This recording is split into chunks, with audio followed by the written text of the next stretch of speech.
Refais ce schéma sur une feuille, ouvre le fichier situé dans la description.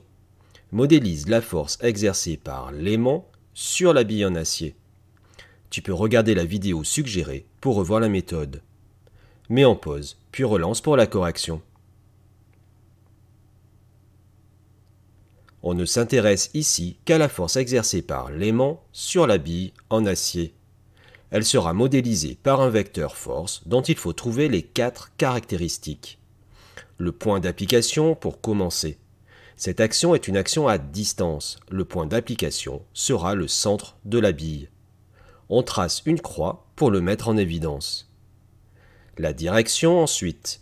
La bille et l'aimant sont dans un plan horizontal. La direction de la traction est donc horizontale.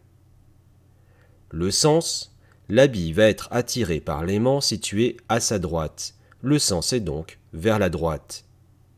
L'intensité, elle est ici indiquée avec le schéma et vaut 4 newtons. On peut maintenant choisir une échelle, par exemple une échelle simple serait 1 cm pour 1 newton, ce qui fera une flèche de 4 cm. On trace donc cette flèche de 4 cm, horizontale et vers la droite, en partant du point d'application.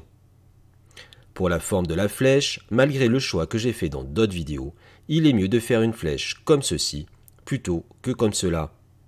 En effet, parfois les élèves commencent par tracer le support à la bonne longueur, puis rajoutent l'extrémité, modifiant cette longueur, qui doit être d'ici à ici.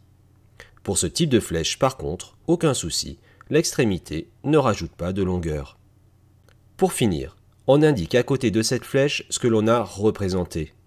Ici, l'objet qui agit, l'acteur, est l'aimant, celui qui subit, le receveur, est la bille.